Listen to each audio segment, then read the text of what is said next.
here.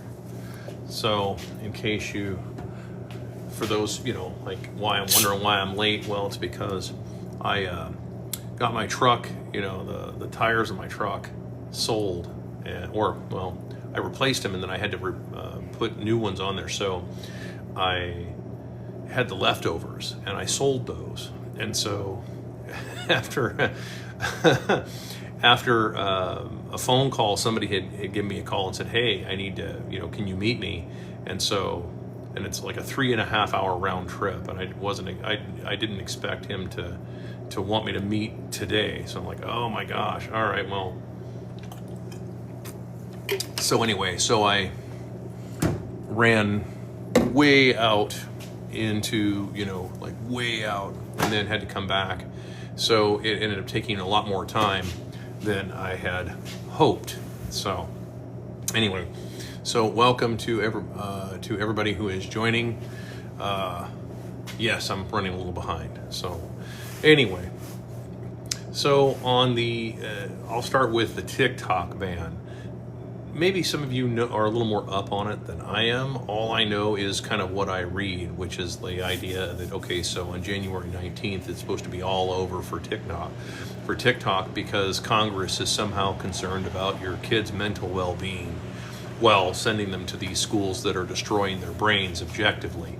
So I'd like to hear an opinion on this, from someone of like, okay, well, I mean, why are we destroying, why are we wanting to get rid of TikTok stuff? What's been your thought out of that? I'm just kind of curious. I know I have my opinion on it. I think it's because too many people are able to communicate with one another, and the algorithms don't ghettoize quite as much as they do on some of the other platforms, like Brand X and so on. They tend to ghettoize a little bit, so you end up having these, you end up just seeing the same stuff over and over and over and over and over. TikTok doesn't seem to do that, in my opinion. It seems like it spreads it out a little bit more for people to be able to see different content, and I think that's actually what they don't like. So that's kind of been my take on this a little bit, is that I think it's something to that effect. Free speech, Google spent. Yeah, exactly. Not only that, I'm also wondering, I wonder how much hurt TikTok is putting on like Amazon, because TikTok has TikTok Shop. Now, I don't do any products or anything personally. I don't have any particular products that I promote or anything like that, but I know lots of other people do, and they make a pretty decent living at it. Don't think I haven't thought about it, but but yeah, there's like the folks that promote these things, and that's got to be putting some hurt on Amazon, I would think. But yeah, I'm thinking that it really has a lot to do with, because I mean, think of the speed at which they did this whole TikTok ban. Like they called everybody back from vacation and said, yeah, hey, we need to, and it's like, when has that ever happened throughout? I can't think of any time in my lifetime that I have ever heard of Congress coming back from an emergency session to do anything actually. And the speed at which they shoved that through. And it's like, dude, I've never seen that. I've never seen somebody do something like that. I don't think I've ever seen any level of government ever work that fast. So, like that just, it seems a little weird to me. But yeah, I don't think they like us talking amongst ourselves. I think that there's a lot of that. You kind of look like the boxing reporter, Don King. Yes, I know Don King. I've heard that before, actually. No, I don't promote boxing and stuff. If I was going to promote anything, it would be like maybe competitive eating, because I'm just a sadist that way. I'm kidding. I would not promote that. I can't think of anything worse. I would absolutely not promote that. Don't do competitive eating. Okay, we are, as Americans, fat enough. We don't need to add any more to it. It's not going to end. They're going to need to keep up with the population. Yeah, I mean, it definitely is a narrative control thing, that they don't like to have people, again, this kind of stuff. Even we can disagree with each other all we want. That's the thing. We can disagree with each other all we want. But can we agree on a few things that we don't like? Yeah, can we agree on a few things that we don't want, right? So we'll never agree on things we do want. That's just never going to happen. People will never, ever, ever agree on the stuff that we want, because there's too many different opinions of what a good life is, right? That's sort of part of the deal with the U.S. Well, but we can agree on a couple of things that we don't want, and we don't want to have free speech, for example, have any kind of any kind of congressional inhibition on free speech. We don't want to have anything like that. I think that that's kind of objective, and I think that particularly with Americans, because for Americans, given that it's enshrined in the First Amendment, and it's one of the first things we learn in schools, right? At least my era did. Now I don't know what they're teaching kids nowadays and stuff. But back, at least when I was a kid, that was stuff that was taught pretty quickly. They even taught the Second Amendment, actually. That was actually talked about when I was in school. Stop buying from Amazon, TikTok only. Yeah, exactly. It's got to be putting a hurt on them, I would think, to have a bunch of people buying from TikTok shop as opposed to Amazon. And especially since Amazon can get away with virtually anything they want in this country. It's really weird how much Amazon can get away with. I think that if it's almost to the point where if Amazon wants it, it just gets it regardless. And that's so I think that there is something to that. Number 2, gift or badge. Oh, thank you to whomever. I still don't know much about the gift things. I just don't know enough about it, and my wife has tried to explain it to me, and I'm still a little fuzzy on it, just largely because I'm just busy. It's just me. Or did the live feed button disappear? I don't know. It may have disappeared on my stuff. I don't know. I'm not terribly well liked by a lot of people, so it wouldn't surprise me. Anyway, so that was one of the topics, which was the TikTok ban. The other one was the CEO who got iced, I suppose, in New York. That was another one that had come up that, I don't usually talk about a whole bunch of current events, but I thought that was an interesting story, not because of the story in and of itself. Both things can be true. It can be tragic and a lesson, because it's not exactly, in my opinion, it's not exactly a surprise. It's pretty predictable behavior. People eventually are going to get really upset about this kind of stuff, and sooner or later people go, hey, it's the FAFO, right? That's what it is. You've got,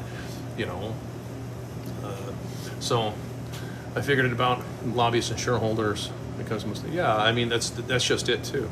And that's a good point you bring up with the shareholders too. I wanted to bring that up before, and I actually completely forgot about it, which was okay, the people who have 401ks and they're probably invested in United Health, and so they want to have higher profits, but then they also want to have there is something to be said about that. Hey guys, we need to consider what's going on with. I think it's important that everybody recognize that hey, at a certain point, everybody wants to have their cake and eat it too, and I think that that's going to have to be addressed. The shareholders of that, of all these different companies, shareholders are going to get stuck with paying the bill for all these CEOs now who are going to want to have round-the-clock security, thinking that they're president of the United States. Or worse, they're going to go the other direction too. They may just start not telling people who the CEOs or who the executive staff of these companies are altogether. Maybe they'll change the laws and say, no, you no longer have to report who is running these companies. So now they're going to be, just when you thought these companies couldn't be more opaque, now they're going to be you'll have no idea who's in charge of anything. And that could be something that they want as well, because then you don't have any clue who's running anything. That's bad news. Well, actually, and if that happens, then you can only deal with the people that are in front of you, right? So if some enforcement douche shows up and wants to enforce something, you can only deal with that guy, meaning that he becomes the CEO by default. You can read into that whatever you want, but that's what I think is going to end up happening if they're not careful with this. I don't watch lives, but your content's awesome. Well, thank you very much. I appreciate it. So I try anyway. I'm sort of a different person when I do lives, because it's not because I'm trying to be different. It's just because I'm having to keep up with usually with what somebody's trying to ask me. And so it's a little different when you're, especially if you've got like 6 or 7 people asking something at one time, as opposed to just like a one-on-one conversation. If you're standing here in my garage, it's a completely different conversation, right? I mean, you know, we can, you know, I'll make some ice cream or something like that, right? You only write one. Yeah, I mean, that the only rights are ones. Well, yeah, that's it. I mean, that's kind of there. There is some truth to that, but we need to actually. I think that there's part of, you know, it's part of what needs to be talked about and make it something that is a priority. Just my opinion. Couldn't get pre-approval for the ER. Yeah, no kidding. Yeah, I mean, the jokes were I mean, the memes write themselves, right? The jokes write themselves on something like that. I mean, it's definitely macabre, but it's like, once again, my position is that this is just, I did a video on this the other day when I talked about the CEO getting whacked, and I'm like, dude, this is a fairly predictable outcome when you make enough people. Insurance is not just a scam. Insurance is banking in reverse. It's the same basic idea of a Ponzi scheme. So when you have an insurance company, let's use health insurance since that's topical, and we'll talk about this. Health insurance providers cannot mathematically keep any of the promises they've made. They can't. There's just no way. If everybody went into if people started demanding claims on all their policies, there is no way for them to pay any of this stuff out. They were freaking out during COVID, right? I mean, they were freaking out during that. Let alone what's coming now with, you know, with your boomers and your aging people. There is no way for them to cover absolutely any of this. There's just no way mathematically. So, you know, like, and of course you could say, well, couldn't we have single pay? This was the one that somebody, you know, asked. They said, well, can't we just have single payer health care? And of course, my comment is that you trade one set of problems for another, because you're not going to get rid of the middlemen in this. You're not getting rid of the middlemen. You're just changing the type of middlemen. So you're going from a private sector debacle to a public sector debacle. And then of course, if it's public sector, then none of those people can be fired. Like, I mean, it takes an act of Congress practically to get rid of these people. So, like, you trade one set of problems for another.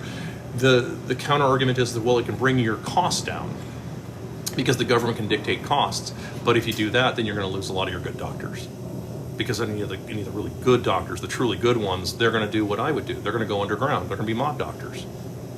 I mean, you can complain all you want, but any of the really good doctors, they're not gonna settle for 50 grand a year. Why would you go 500 grand into the hole to make 50 grand a year? That's crazy. Now the idea is like, okay, well, we could make education free. Like, once again, as I would point out, anytime you make something free, you get what you pay for. You know, you might run into the anomaly of someone who really takes it seriously, but once again, the people who take anything seriously, the guys who actually put forth a lot of effort, they're going to notice, just like you do. Put yourself in that situation, any of you. You notice who's doing the work at your job. All of you. I know for a fact that if you have a job somewhere, you know who does pretty much a lot of the work, right? We all know this. You know, the ones who are the movers and shakers, the ones who show up early and stay late and all that kind of stuff, and then they are actually really productive. They get things done, and even if they don't show up early and stay late, they actually just get more done. You're going to notice that, and then of course you're going to say, well, hey, if I'm going to do all this, I want a little bit more money, because, you know, I mean, I'm like working circles around these other guys. So it's a quandary, no question. The free market is the best way to handle that, in my view. Let me scroll back a little bit. There was like, somebody got ahead of me. You guys got like 100, like seriously, it was like 100 comments before I could even get to you guys. What about major essential worker strike? You know, I'd love to see it.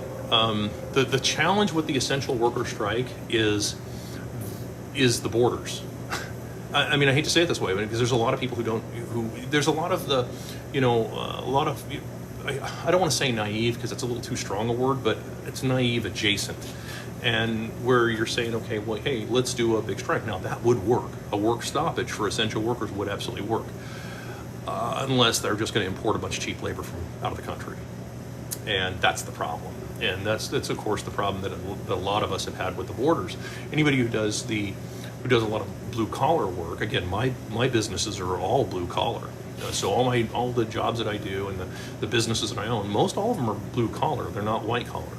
And so I have to compete with that. So if all of us decided, hey, let's do a work stoppage, then we have to worry about them like literally insourcing a whole bunch of people to replace everybody who will work for super duper cheap, and people who will continue to work for dollars, the single most worthless currency that's ever existed in the history of mankind.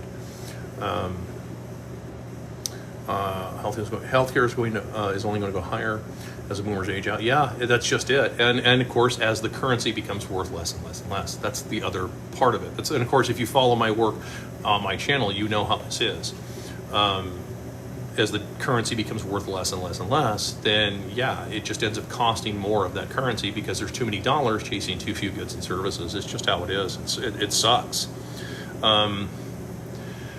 It's aliens? Yeah, no kidding. That's the one that I used when I advertised. I mean, you'll see I'm in a blue shirt. That's the it's aliens one. That's I think my hair in that picture was about an inch longer than it is now. I've actually I've been trying to calm it down a little bit because it'll do this. This is, believe it or not, this is what I look like when I get out of the shower. I don't do anything to it. I have to like spend time dealing with it to like make it so. For any of you who are like the old school guys who've seen like the really, really early videos that I did like 3 years ago, where my hair is like combed and flat, that takes a lot of time to do that. That's, it's why I don't do it anymore. Like, screw it. What time did you go live? I got here about 6:30 local time, Texas time, only because I was really late. As I was trying to explain briefly, my tires from my truck, my spare tires, I sold them. And the dude who wanted to buy them is some gentleman. He's like, hey, can you meet me halfway to Arkansas? And I'm like, and I didn't even think about it. And I'm like, yeah, sure, no problem. I jump in the truck, load the trailer up, and leave. And not realizing it's 3 hours there and 3 hours back. And so by the time I got back, it was like 6:30. So Goku hair. Yeah, somebody else called it that too. So, as an old friend of mine actually used to do that. He used to actually, there was another friend of mine stuff. He was an anime guy stuff. He used to call it the Stampede. Bell, they're going to let's see here, dude. Hold on here. I got the scroll. It got ahead of me on this one. Healthcare start coming down after millennial generation ages out. Maybe. I mean, it depends on what the population looks like by then. I mean, as the population continues to decrease, I mean, the English-speaking population, as it continues to decrease, and that's just how it works.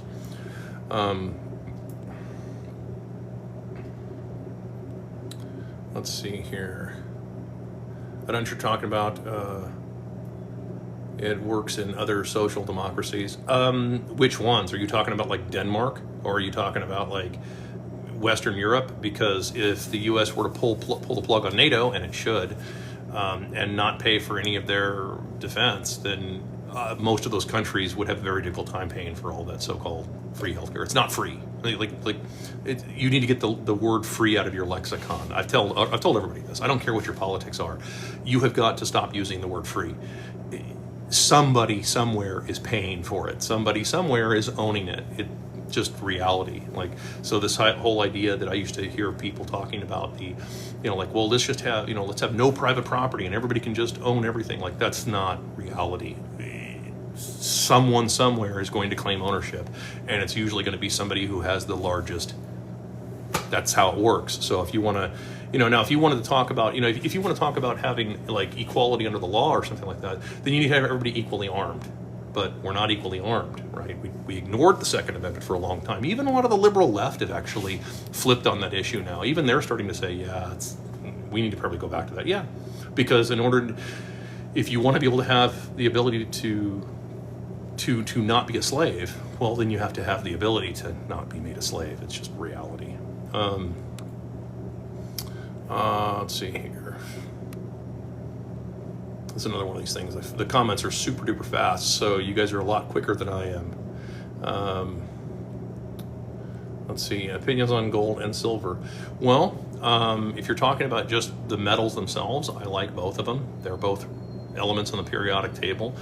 You can't create silver from nothing, and you can't create gold from nothing. Both of them have to be mined out of the ground. Both of them take an enormous amount of energy to pull them out of the ground and then smelt them and turn them into coins and so forth. They both have monetary properties, though personally I see gold as more of a monetary metal than I do a commercial metal. Silver, by contrast, is a more commercial metal, just by virtue of it being in just about everything every electronic that you touch. I mean, there's silver in it. So, and there's silver in window tint. There's silver. I mean, like there's silver in just almost everything. There's silver in every X-ray that you've ever had. So, just by virtue of how much it's used on a commercial level, silver is hugely undervalued. Now, I'm no expert on that. I mean, I would defer you to someone like David Morgan. I think he goes by Silver Guru. He's about probably the best that I've ever seen that's ever really talked about, silver at the industrial level. And when he talks about silver, he's talking about the 1,000-ounce industrial bars, the giant blocks of silver, and how much of that is getting used up in technology. So, I have no idea what this is. Something popped up from TikTok. Sorry, TikTok, I have no idea what you're asking me. Let's see here. Love it here, thank you. It's been a lot of fun. Do you use hair wax? No.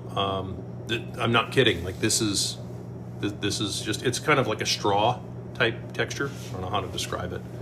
Do you think the TikTok ban will go through? As I understand, the TikTok ban is already a thing. As I understand the deal, they actually already did this, and so supposedly January 19th of 2025, which is just around the corner, it's supposed to go into effect. Now, Trump, the incoming administration, has signaled the idea that they are not going to want to do a TikTok ban. Now, I have no idea if he makes good on that or not, and it would be like 2 days. There'd be like a 2-day gap there, so who knows what they're going to do with TikTok. I don't understand. I mean, like I get the idea of why the government doesn't like TikTok and why a lot of the large corporations. Remember, I have for my leftist followers and my rightist followers, I have just as big a problem with giant corporations as I do giant government. I have just as big a problem with both. They are both equally run by scumbags, in my view. And they are both equally big problems in everybody's life. That's why they get crammed down everybody's throats all the time.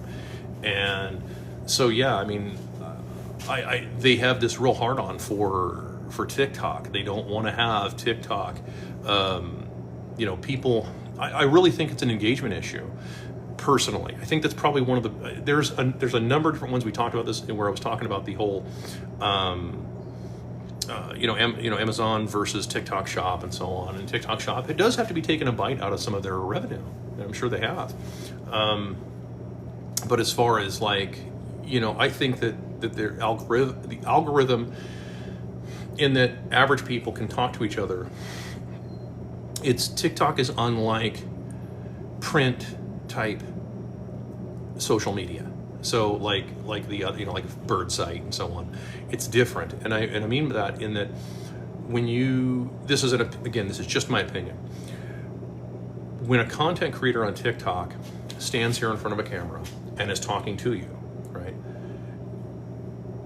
You as a viewer are able to, I don't want to say this, you're able to view because you're able to see body language, you're able to hear voice inflection, you're able to kind of get a read on somebody, and not what they're saying, but also the manner in which they're saying it. You don't get that with you just don't get that with print social media, or what I call print. It's not printed, but it's text social media. You don't get that with text social media. You get that almost exclusively with TikTok, because it's a video platform. It's designed around videos. And so as a result, it hits a little differently. People are able to communicate far more effectively when they're talking to one another, right? I mean, this is just true, right? You can be talking to a friend of yours. You put yourself in this position, and they can say something, and you know that they're joking, or you know that they're, you know more about them, so you can read their body language a little bit. You can read their voice tone, their tempo, and so forth. You can read all that stuff, and because human beings are social creatures, so we see all that stuff. That is, it doesn't translate well on just pure text. So so just pure text is a lot more controllable, because you're able to just control a narrative a lot easier than it is to try and get somebody to spin a yard of BS, right? It's harder to find. It's like, think about it this way.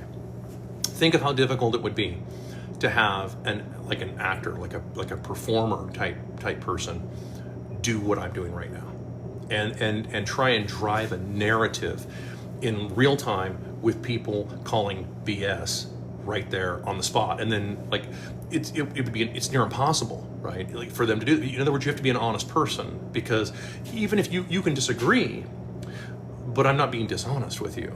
You understand? Because I'm not trying to push a narrative. I'm not trying to drive any kind, no one pays me to show up and say, hey, I want you to push this narrative about this social issue or something like that. I don't have any of that, which is one of the reasons why, of course, that I don't also have a huge account, because I don't push a lot of those narratives. If I did, then I'm sure the algorithm would shove it out a lot more. But because I refuse to clan, which is the truth, CLAN, not KLN, I refuse to clan. I won't go down the road of all these crazy grifts and religions and so forth. Because I won't do that. That's so does that kind of make sense? Okay, so electrician, after a fashion. I am not a certified electrician, but I do work in the electricity space. That is correct. One of the many things that I do. Explain cryptocurrency to everyone that doesn't understand it. That is a whole video unto itself. Because there is crypto, that is its own, whatever that has turned into, that's turned into effectively unregistered securities. And then there is orange internet money, and it is on its own. It is singular in my mind in the way that they operate. There's nobody to sue, right? There's nobody to chase after. If you're going after, for example, the Bitcoin people, or the guy who created Bitcoin, good luck. He's long gone, right? So, and then as opposed to the crypto market, which a lot of it, unfortunately, is just turning into little more than just a bunch of, pump and dump type stuff. And that's just the truth. I mean, that's what's happening. Who was that Haley Welch one, or the Hatua girl who had that coin that came out and everybody lost a bunch of money on it? No one should have really gotten themselves involved in all of that. In my opinion, I would have told people to run screaming from that. If you had came to me as your financial advisor and asked me about it, I would have said run screaming, because no way. There's just no way I would put any money into something like that. Because you're just hoping that it's just number go up, right? That's all you're hoping for. Thoughts on silver? I did cover that, actually. Silver, again, I think silver is hugely undervalued. If you're looking at from a speculative or investment standpoint, I can give you my opinion, which is that silver is massively undervalued for what it is, the ratios, all of it, every fundamental, which doesn't mean anything anymore. Fundamentals are basically out the window. But if you look at the fundamentals of it all, yeah, silver is undervalued. Why is the nuclear rolling out pre-regulatory, not even part of any election? I'm not sure what we're, maybe you could, if you could expound on that. I'm not sure what we're referring to. Are you talking about the nuclear power, or are you talking about nuclear weapons? Hold on, somebody, I lost you guys again. Let's see here. Come on, stop it. No such thing as a free lunch. Yep. That was the no such thing as a free lunch. I can't remember what that was. Actually, a Harvard paper is where that came from. A long time ago. I don't know. I want to say back in the 40s or something like that. There was somebody they closed out their their doctoral thesis with the bottom line is there's no free lunch. That was, as I understand the story, that's where that came from. You either pay at the beginning or pay at the end. Yeah, you don't get out of it. I mean, it's pay me now or pay me later, almost everything. That's just kind of how it works. What? Stop this. So there's all these little things that TikTok does with this, and it's really sensitive. And I get that for folks that are doing like everything with your thumbs and stuff very delicately, but I use a tripod, so. Let's see here. Can you briefly explain why the US dollar is the most useless currency created? Well, I mean, I don't know if it goes so far as to say useless. I mean, it's still being used currently. It's worthless though. And I'll expand on it. I mean, look at the Roman Empire. So I'm going to take you back to the Roman Empire. The Roman Empire, what they would do, they had coins that were originally made of gold. And the reason they were made of gold is, of course, the reason you had gold to begin with was because it was a base element, and it either weighed or it didn't. You either had it or you didn't. It either weighs or it doesn't. It's pure or it's not. That's it. This is, so this is your Archimedean argument. Okay, that's why Archimedes, he was the one who came up with the idea of immersion. You would have a displacement test, and that's how you could tell if the gold was pure or not. And well, in the beginning, coins were made of gold, and people were exchanging them. And then, of course, the Roman government, the Roman Empire, started having a lot of wars, and they started doing an expansion government, right? They started creating what's called the illusion of expansion, or what I call the illusion of expansion, because there's only one way to expand your economy, and that's to have kids, right? The idea of trying to expand the economy by, just by artifice, by conjuring money out of nothing, that isn't expanding the economy. It's expanding the money supply, but you're not expanding the economy. It just feels like it's busy. Well, governments eventually run out of money. As with all governments, all big corporations, all of big banking, eventually the Ponzi schemes collapse. You don't taper Ponzi schemes, they just implode. That's the end of it. So when the Roman Empire was riding high, they started doing they started meddling with the coins, with the metallurgy. They started diluting the coins, so it had less and less gold content in each coin. And before you know it, the coins had almost no gold content in them, right? I mean, this is so, like, for example, this is where this scene in the New Testament, the Bible, where you see Jesus, Christ, right? He beats the money changers with a whip and chases them around and puts the hammer down on them, right? The reason that he was so upset about that, it had nothing to do with them doing business, and the business had nothing to do with it. It had to do with they were ripping people off by taking their gold coins, or coins that had more gold content in them, and then giving them back coins that were worth less. The US dollar is the same basic idea. It's being conjured into it's not worth anything anymore.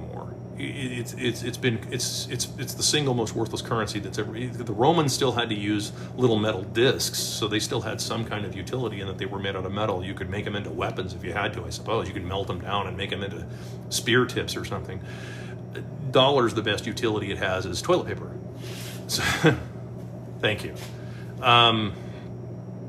And so that said, that's why I point this stuff out. When you create more dollars than there is stuff, you didn't create more stuff, you just created more dollars.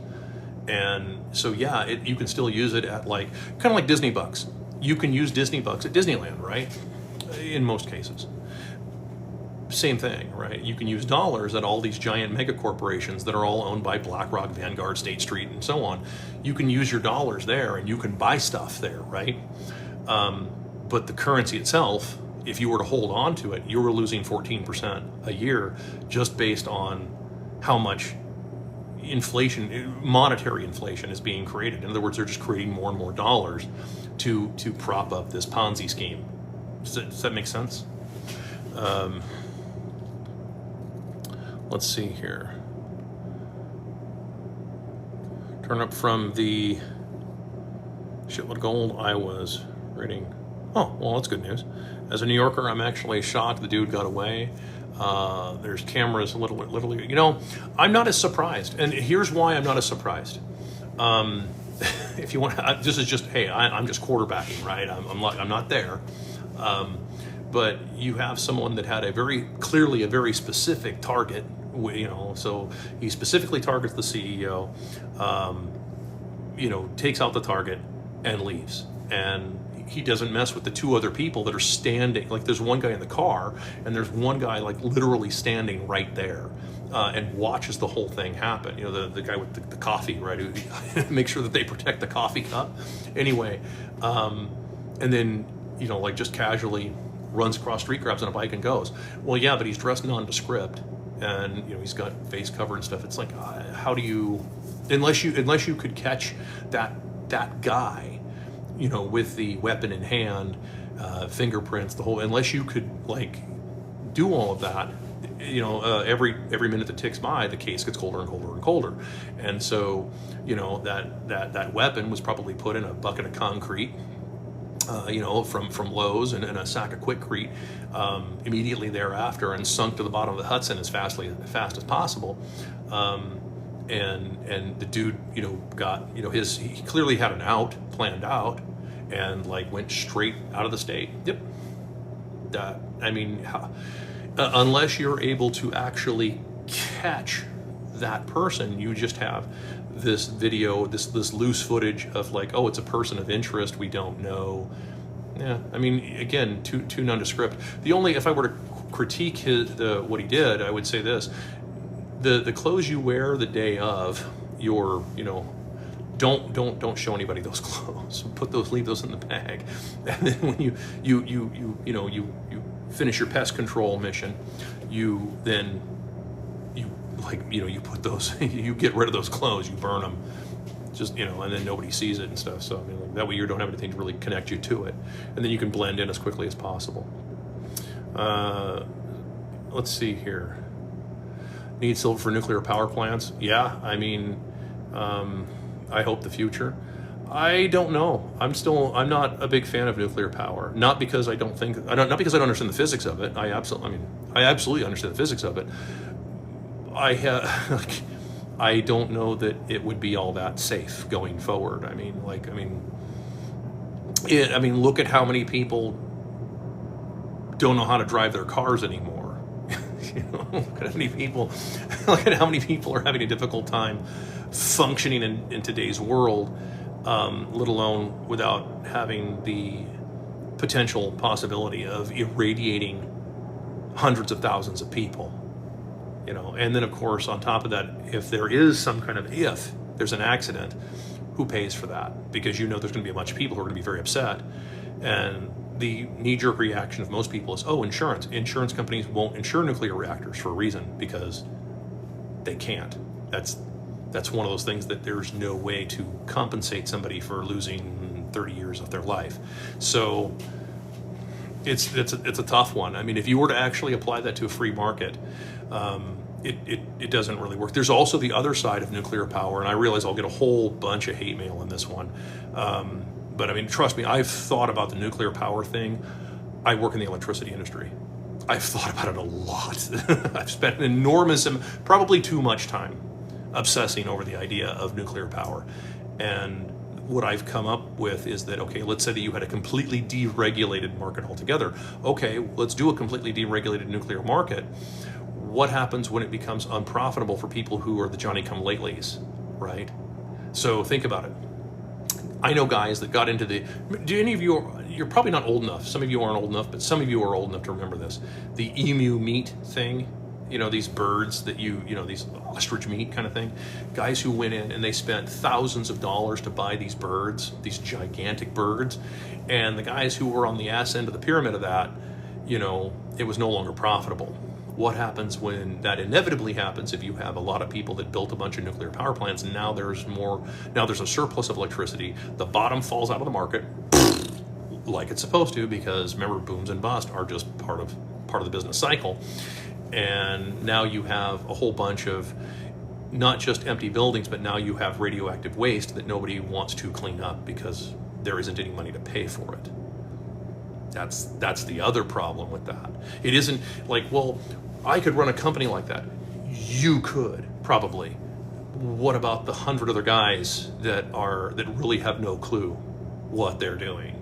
I think that, you know, the suits and the ties, you know, the $6,000 suits, the $400 ties, the $900 to $2,000 pairs of shoes that a lot of these guys in corporate America wear to do these interviews and so on CNBC, we think of them as being really intelligent, right? Yeah. It's sort of like a British accent, you know, the people who do if you speak with a British accent, people like add IQ points, even though that person's probably a moron. I mean, it's just kind of how it works. Southern accent is the other one. You start talking in a Southern accent, that people like deduct. It's just weird how it works that way. Average person can't buy silver. You should be able to buy silver. I don't see any reason why not. It's like $30 an ounce. So even with the Eagle Premium, even if you're buying the silver Eagles, you know, U.S. Eagles, they're, what are they? Maybe $35-40. You should be able to buy them. And let's see here. They don't like us because they don't like it. They want to keep us dumbed down. Yeah, they do. I mean, it's hard to have a slave class of people who know how to read, write, do math. If you have a population of slaves, and they know how to read, write, do math, and communicate effectively, how long are they going to be slaves? Probably not very. They're probably going to not be slaves for very much longer. And if that happens, then, you know, you just wasted a bunch of, and slave farmers don't want to have that happen, man. So think of yourself like on a farm, you know, as an animal on a farm and stuff, and that's how you know. There's actually a book called Animal Farm, worth checking out. This one speaks online on other topics. You can monetize your work. People will still want to hear you. I haven't figured out how to do that yet. I'm sure there is a way to do it. I've thought about doing like a paid membership thing where I have an extra day in the week and stuff that's just like for the members only kind of thing. If they want to ask like really highly specific business questions or something like that, or just any other question, like whatever. I thought about doing that. I haven't pulled the trigger on that. You know, maybe if somebody out there does that, if they want to chime in and say, hey, what success rate they've had and so on, I mean, I'd be delighted to hear. So, what do you think? Salaries of special force members.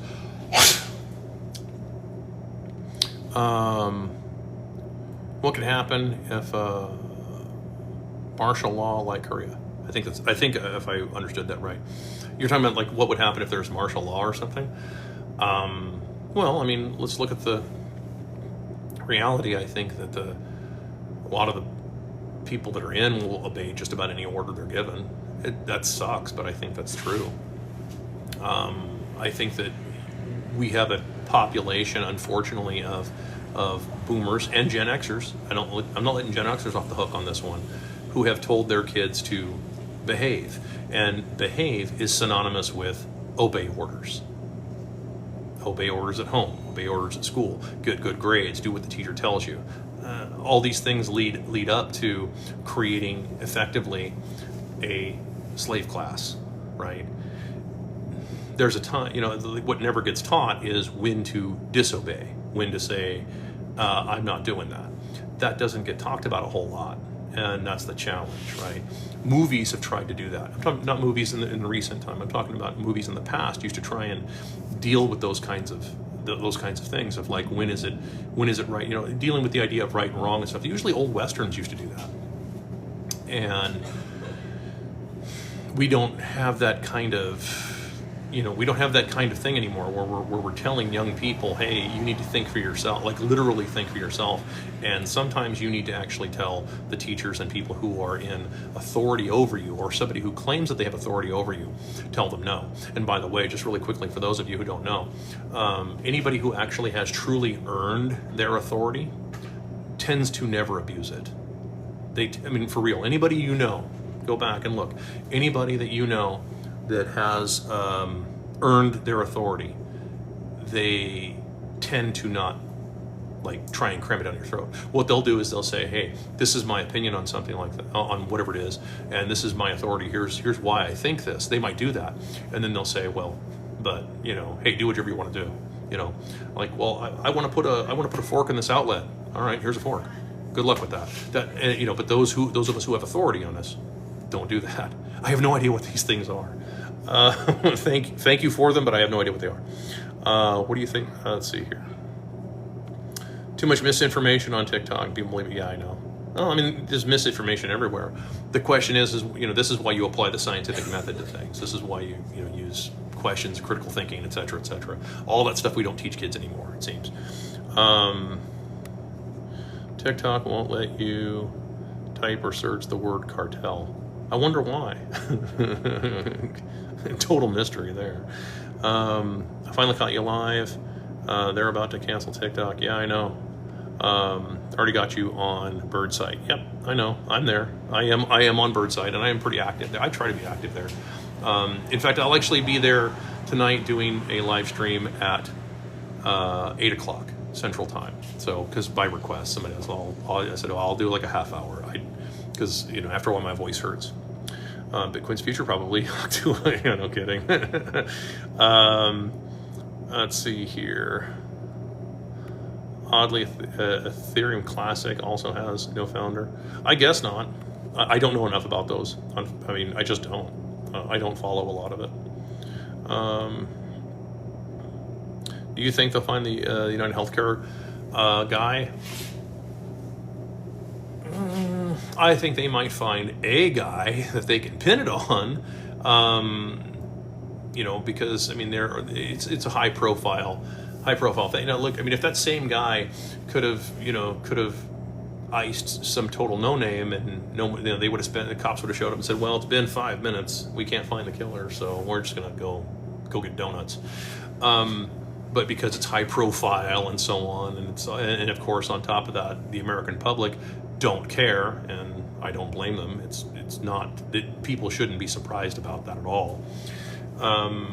They're gonna pull out all the stops. They'll bring out the FBI. They'll have the proverbial guys out of retirement to come out to profile everything. Oh yeah, I mean then they'll make a movie about it. You know, the question is if in my view, the question is what if they do catch the guy? How is the jury selection going to go on that? Like, let's be real. How?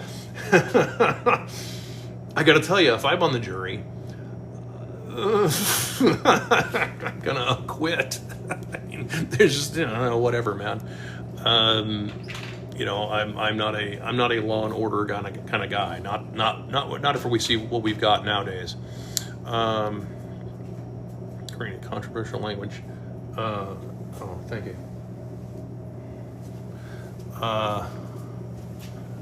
Create a controversial language model and call it legalese. Yeah.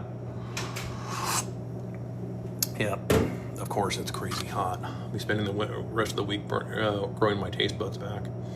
I think it's a busy week. It certainly has been. Unalive CEO, martial law, Syria. I'm not sure what you mean. Nuclear power plant needs constant electricity to cool itself. Yeah, that's what I mean.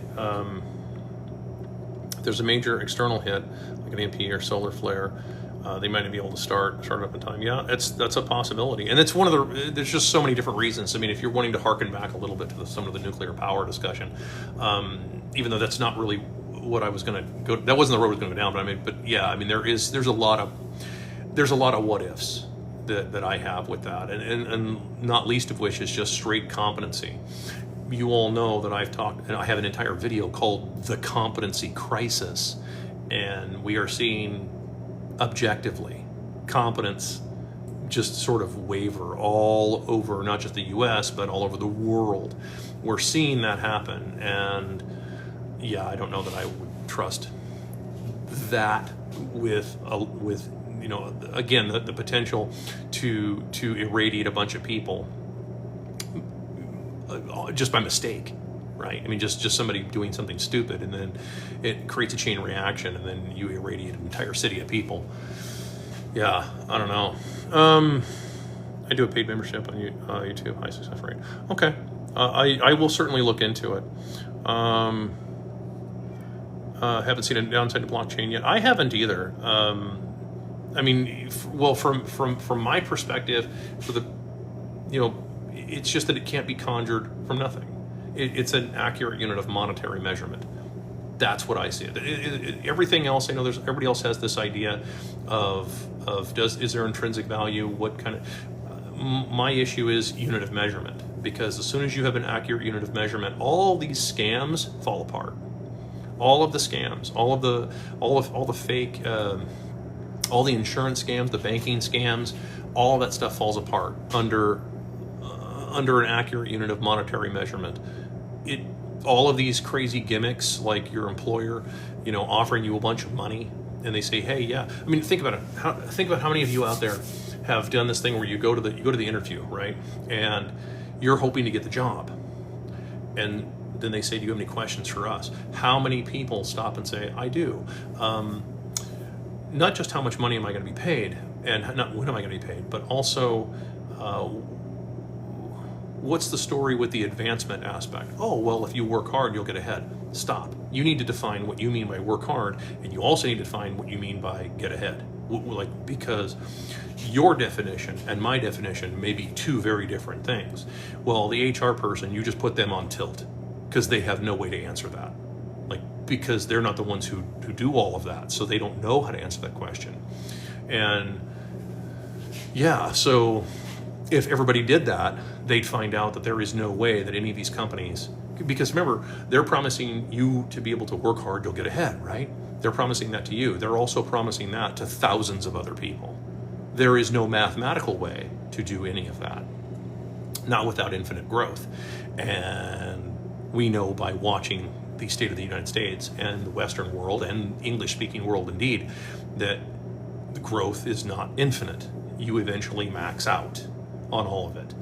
And especially if you've got a whole bunch of people who don't have any kids because they can't afford to buy any nest to have the kids and then be able to afford, pay women to not work, right? So, or not work outside the home where they can be a housewife and mother and raise the kids. I don't make the rules. That's just reality, okay? Let's see here. Audience is bigger. Yeah, I know. I don't have a huge audience. It's true. I mean, I appeal to a handful of people. I don't have a very big audience for anything. I love watching your stuff. Just wanted you to know. Thank you very much. Philip, thank you. Well, good to have you with me. Just got the number 3 gifter. Again, TikTok, I have no idea what this stuff is. All power corrupt. Yeah, it does. Eventually, absolutely. Love your content. Thank you very much. Always nice to have you with me. Their tips and fun stuff. Thank you. Before TikTok is banned. Yeah, no kidding, huh? Well, we'll see. We'll see what they do. I'm somewhat hopeful. I'd like to see TikTok, or them to not do it, not follow through with it. We'll see what happens though. Let's see, I remember. Reminded me of the GTA 3. Yeah, exactly. There's actually a few missions that reminded me of, in fact. CEOs of top corporations are seeking private security. Yeah, I know, I saw that. It's hard to not laugh at that because, now they're all nervous and it's like, well, you know what? If you weren't ripping people off, you wouldn't need this. If you were just leveling with people and you weren't running a Ponzi scheme, which is what pretty much all of that is. Remember, insurance is banking done in reverse. That's just keep that in mind. It's the same business model done in reverse. So, just like a casino and insurance are adjacent to each other. They're basically the same idea. Except in a casino, casinos have to say all bets are off if they can't cover the bet. Insurance companies just keep taking premiums in, and then they just start denying claims. As opposed to, imagine a casino doing it. That's the analogy I used a long time, 3-4 days ago, I used the analogy where I pointed that out. Imagine winning a bunch of money in a casino and then the casino saying, well, we don't want to pay this out now. Yeah, you'd be pretty upset. There we go. Yes, thank you, TikTok. So because you in good faith, you gambled your money and you were prepared to lose it, well, they should be prepared to lose their money. That's just operating in good faith. But the insurance companies don't do that. They just keep taking your premiums, and they keep raising your premiums, hoping that they can get around the Ponzi scheme somehow. And then just eventually they'll deny enough claims with people that are, well, it's the death panels thing, right? Like, well, the quality of life of this person isn't this. We're just going to go ahead and just not pay out the claim because we don't want to continue this. And that's the unfortunate, sad truth. So, and it's why insurance is a scam, and it's why I would tell anybody to stop paying it personally. That's just my personal opinion. I have not paid. I refuse to pay for any of that stuff, especially if I'm told that, like, oh well, but they'll come after your taxes and everything. Okay, well, now it's a threat. Now you're really not getting anything out of me. Now I'm not giving you anything because now you're threatening me. Can you talk about you're talking about the Balfour? You mean the Balfour Declaration? I'm not an expert on World War I or post-World War I. I have a good friend of mine is an expert in that, but I am not an expert on that. I know about the Balfour Declaration, and I know that the British Empire was carving up the Ottoman Empire, two dying empires carving each other up, and I know that kind of stuff, and it was completely ridiculous, and I don't know why the U.S. is involved in absolutely any of it at all. But there you go. Lots of incompetent people sure like to take advantage of. Yeah, I know. It kind of. I mean, it depends on the industry you're in, I suppose. In my industries, I mean, unfortunately, if I have incompetent people, then it starts backing everybody else up. It starts. In other words, it starts stacking up everybody. In other words, the problems compound. By the time it gets to me, it's a worse problem. That's the problem when you have that kind of stuff. So, work smarter, not harder. That's the mother. What is it? Irritation's the father of invention, right? Money is real. Yeah. I mean, what are you doing in a cold storage? I'm not in a cold storage. I'm in my garage. It's just cold in here because it's like 50 degrees out here. So, I'm in Houston. So, down here it's usually like 1,000,000 degrees out here. So I'm out here in shoes with no socks, shorts, and a t-shirt. But it's 50 degrees. It's actually pretty cool out today. So I'm in a light coat.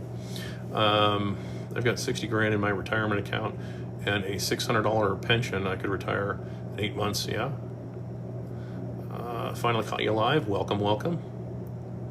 Let's see. I'm biomedical engineer PhD who got into software. All software engineers stay lazy. Yeah.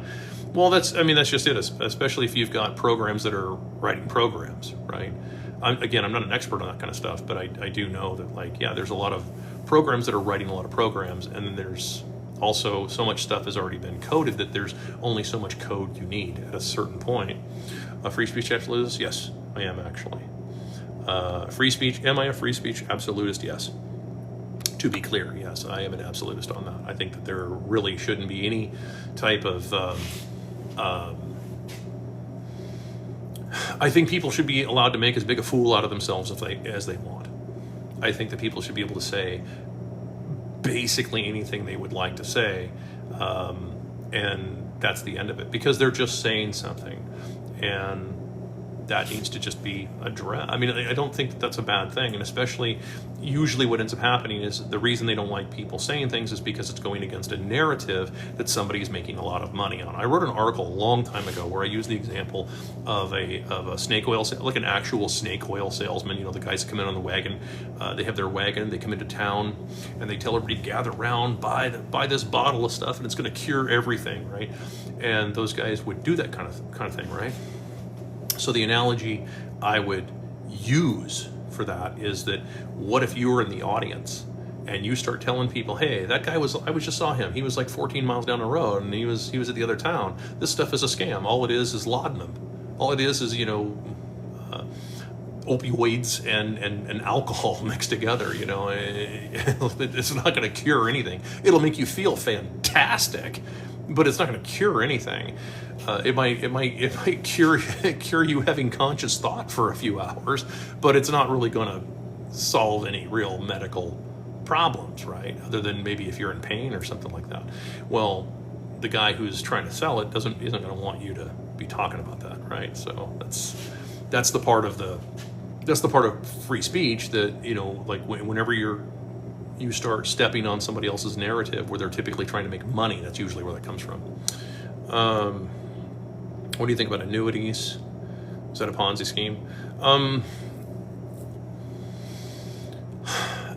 If it involves the dollar, fiat currency, it by definition is going to be a Ponzi scheme, because it's just the dollar. It's just more and more bad currency on top of bad currency on top of bad currency. I just saw somebody recently talk about something I wrote about, which was the idea that, like, if you're going to try and create a so-called strategic Bitcoin reserve, these guys they're literally saying in the most literal sense, we're going to print dollars to buy Bitcoin. Yeah, it's just reality. So what about life insurance? Life insurance, okay, so life insurance, depending on what you're using it for, can actually be effective. It just depends on what you're using it for. Life insurance can be leveraged on a lot of different things. Even I have a life insurance policy. So nobody that you know is the beneficiary. So there you go. So don't even worry about it. Insurance on houses, depends on the house, I suppose.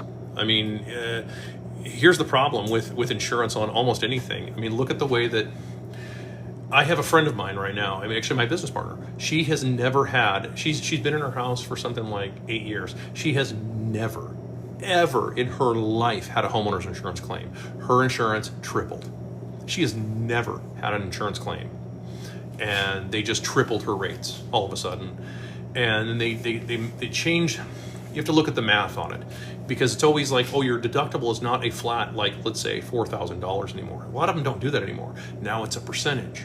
So let's say that your deductible is like 2% or something like that of your total home value, and your house is valued at like 400 grand. That's $8,000 of deductible, right?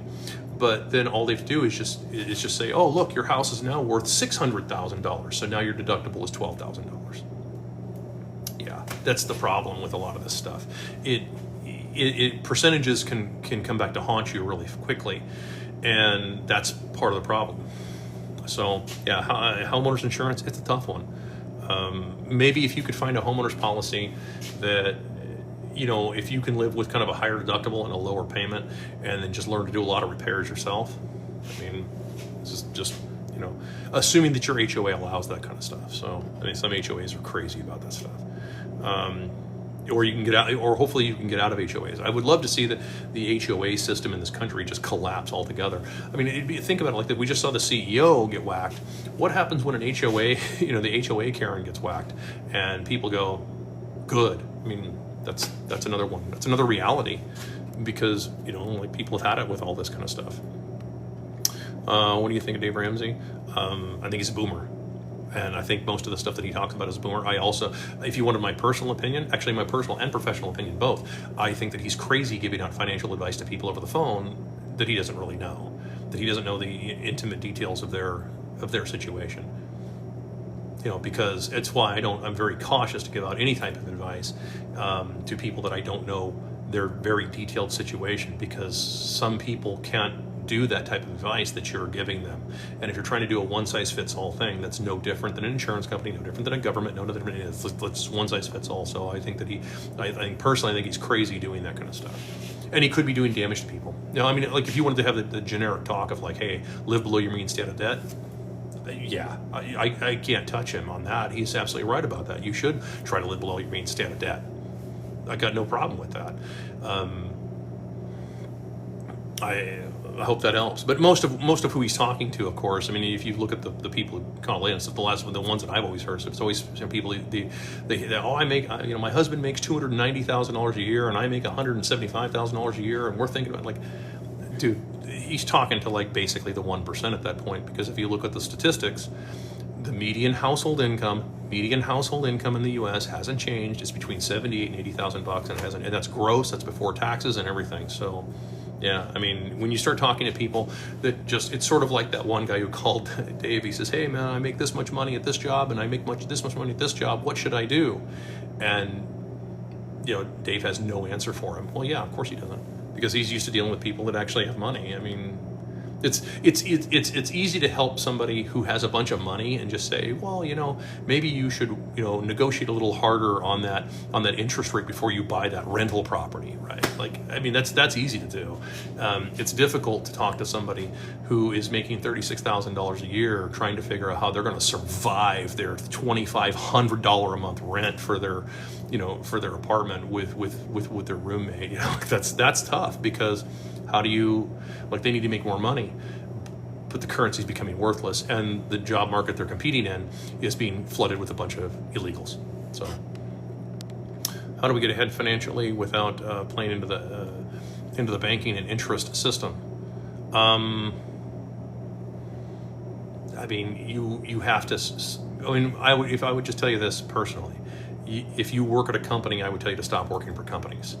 Stop working for companies. Stop working in corporate America. Stop. This is just what I would do. Okay, so I'm not telling you to do this. What I would do: stop working in corporate America.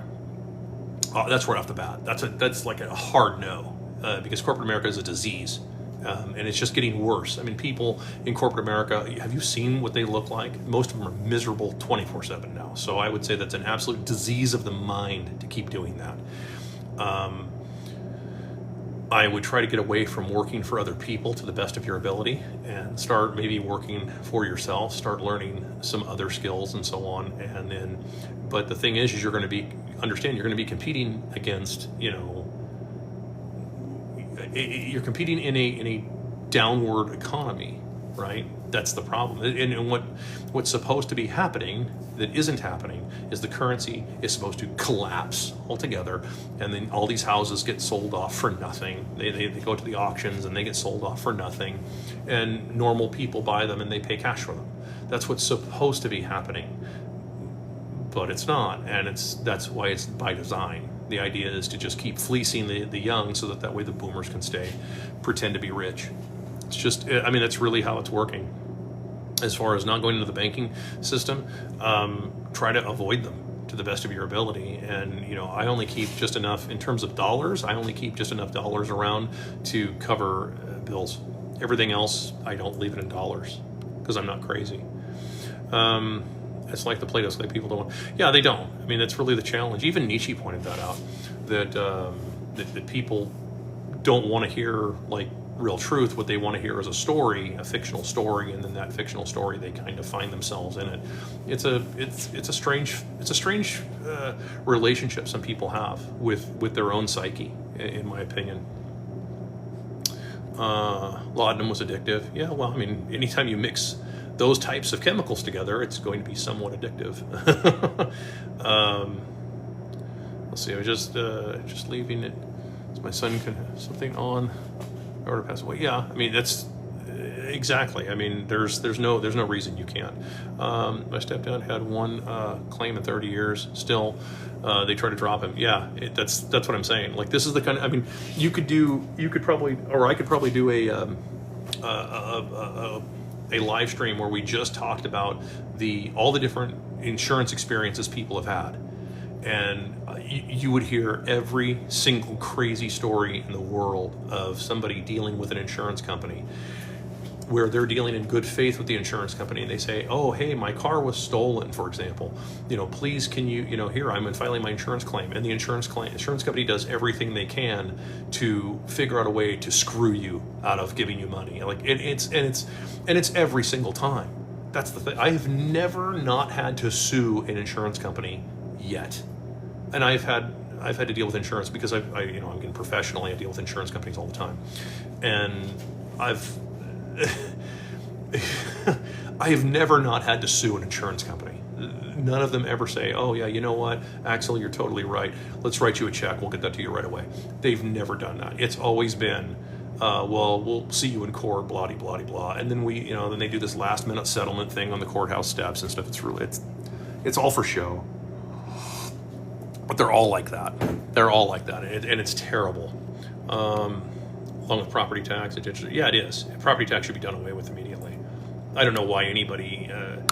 I don't know how that's actually. I mean, I get. There was a video I did the last week. I talked about this. If you lose all your owners, then there's nobody to back you up. And unfortunately, that's the case. It's by design. It's why they want people renting. They don't want people owning houses. If majority of Americans start owning houses, particularly younger Americans, we know how this goes, right? There's that old saying that says if you're a liberal, if you're not a liberal by the time you're 19, you have no heart. If you're not a conservative by the time you're 29, you have no brain, right? There's that old joke. By the way, none of that's true, but it's a cute joke, right?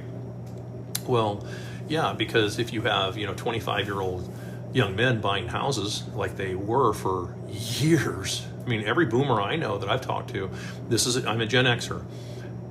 I mean, like every boomer I knew growing up as a kid when I was like 10, they all owned houses. And like you think, oh yeah, they're rich old boomers. No, when I was 10, boomers were in their like mid-20s, and they were buying a house, they had cars, they were able to get married, they were able to have kids. Right? That's the reality. How many 24, 25-year-old kids do you know now that are getting married, buying houses, and having kids? It's almost an oddity to run into it now, because nobody can afford that. It is truly a financial issue that everybody wants to ignore. Everyone wants to ignore that. There's more and more people that are pointing it out, but there's still this huge number of people that just teleport right past that. No. It's avocado toast. It's avocado toast and lattes. That's what's causing all that. It couldn't possibly be, couldn't possibly be the currency becoming worthless. Couldn't possibly be the job market that's pretty much fake. Like it couldn't possibly be any of those things. No. It's nothing systemic. It's purely your avocado toast that's the problem, right? Dave Ram's Dr. Phil of the funny. That's probably not too far off. Like I said, I stand by what I pointed out. I mean, I think that the basic advice of like, hey, stay out of debt and try to live below your means, I think that's sound advice, and that's advice that I would give pretty much anybody. But some of the stuff that I have to wonder if some of that stuff is set up. I just do. I wonder if some of that stuff is set up. I don't know. I could be totally wrong. I'm not trying to slander anybody. I'm just saying I wonder if some of the stuff's set up. Anyone selling something? What are you selling? I have nothing to sell you. So sorry. I mean, if you're looking for someone to sell you on some kind of a product or something like that, keep scrolling, because I'm not him. I'm on TikTok. Trust me, there is no shortage of people trying to get you to buy something. I have nothing to sell you.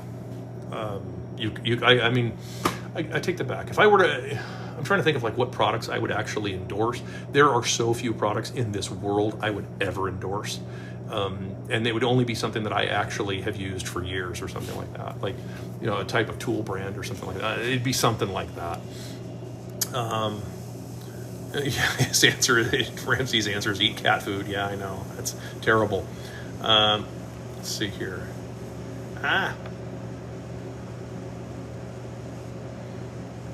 Let's see here. But no, I'm not selling anything, David. Whoever, no, I don't have any product to sell you. So there's no coupons to clip, no forms to fill out. Dave Ramsey is selling stuff. Yeah, I mean he does. He sells his get out of debt kit and so forth. And I'm not picking on anybody. Look, people are welcome. Like it's a free country for now, and you're allowed to sell a product. I don't know. I mean, I suppose if I were selling a product, first of all, I wouldn't do it under financial physics, because this is basically sort of like I consider it sort of a .org type idea. And it's why I haven't pulled the trigger on any monetization type thing. If I do it, frankly, most of the money I would get, if people actually did do it, most of the money would go to like me paying for critters, like animals and so forth. That's where pretty much all the money would go to, would be for things for that, because I make my own stuff. So easy for rich people to help rich people, but rich people don't help the poor. No, it is a strange phenomenon too. I mean, like in some cases you have this idea that, and there is some truth, there's some element of truth, that just giving somebody a bunch of money isn't going to help them. Now that's true in probably, I'd say 90% of cases. Just giving them a pile of money won't necessarily solve their problem, because they may or may not have they may or may not know what to do with it.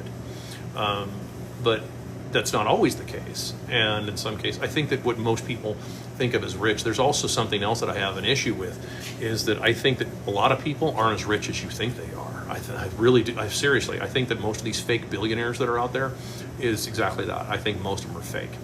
They've got a bunch of dollars. Well, yeah, you print dollars from nothing. You know, I mean, if you're going to print dollars from nothing, that doesn't really carry the same punch to say you're a billionaire. I mean, it just doesn't. I mean, think about it. Why do these guys all owe billions of dollars? You know, just kind of how it works. Thoughts on gold? I went over it a little earlier, but gold is a monetary metal. At least that's it's an element of the periodic table. I consider it to be a monetary metal.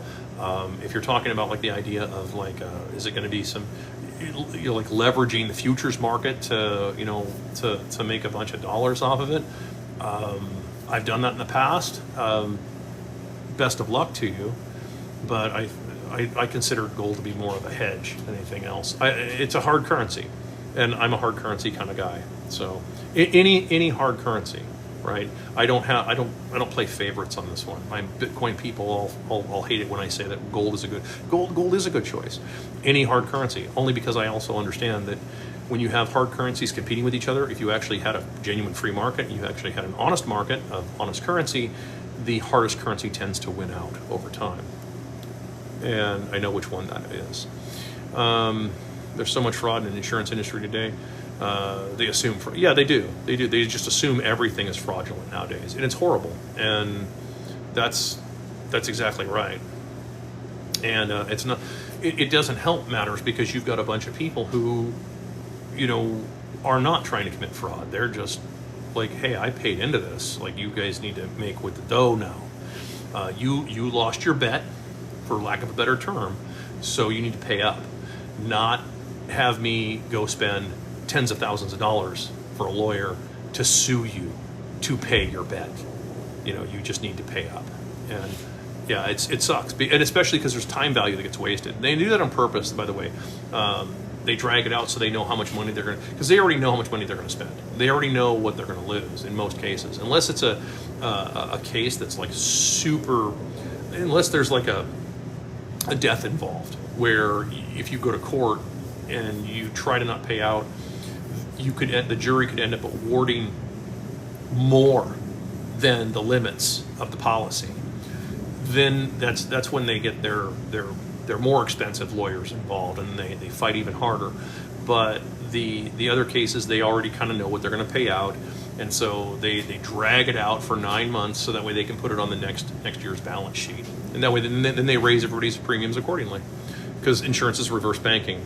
It's you prepay for a loan that you have to sue them to get them to make.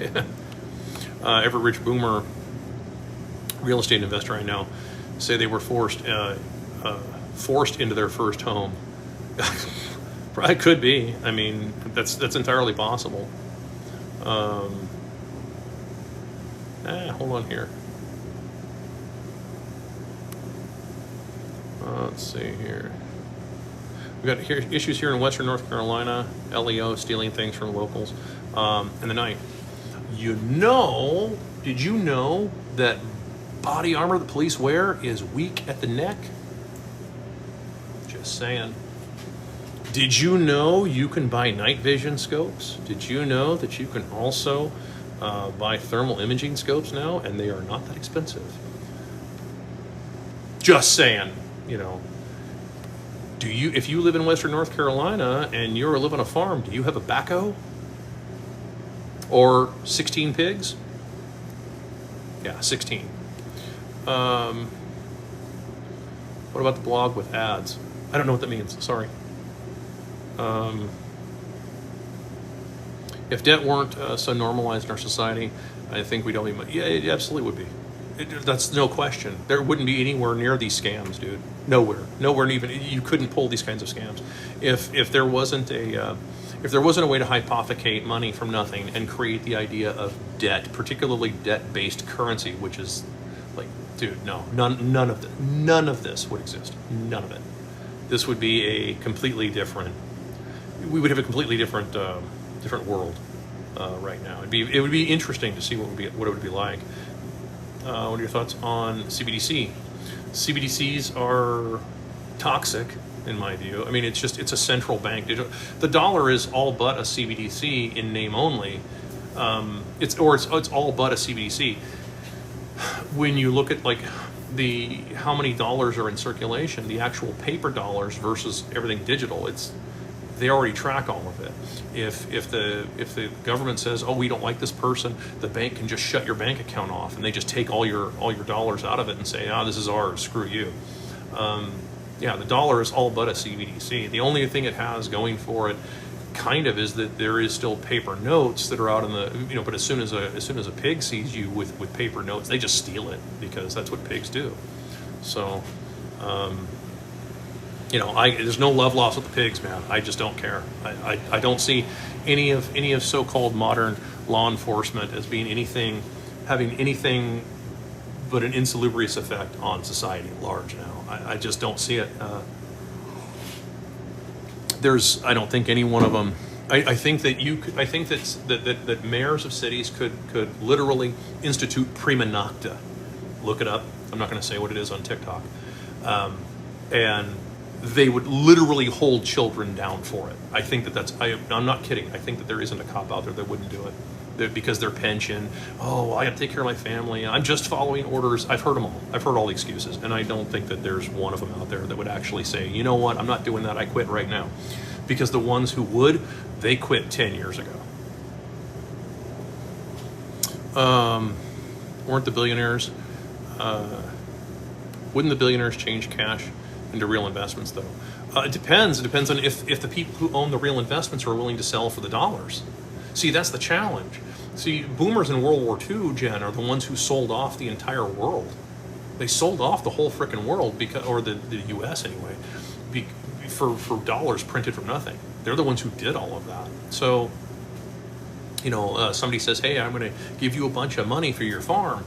And rather than that person saying, well, okay, how much gold are you giving me? Oh, no, not gold. We're going to give you this paper we printed from nothing. Yeah, that's I've already covered that. I covered that a couple of videos ago and stuff. But I mean, yeah, that is exactly the case. Look up Henry Ford. Look up Walter Durant, I think was the guy's name, who was trying to buy Ford Motor Company in like 1924 or something like that. I don't remember the exact date. And what Ford's terms were. He wanted $8 million in actual physical gold, and not one bank would do it because they couldn't do it. They didn't have the gold. That's the truth. They didn't have it. It was all fake by then. They were counterfeiting so much gold by then. Not counterfeiting gold, the metal, gold, the paper. The gold certificates and such. It's all fake. It's all a huge Ponzi scheme, and it's really been horrible. They love wasting your time. They absolutely do. Let's see here. Hold on. Let's see. Why 16? I have no idea what we're talking about. Let's see. Their meat bags address. Yeah, exactly.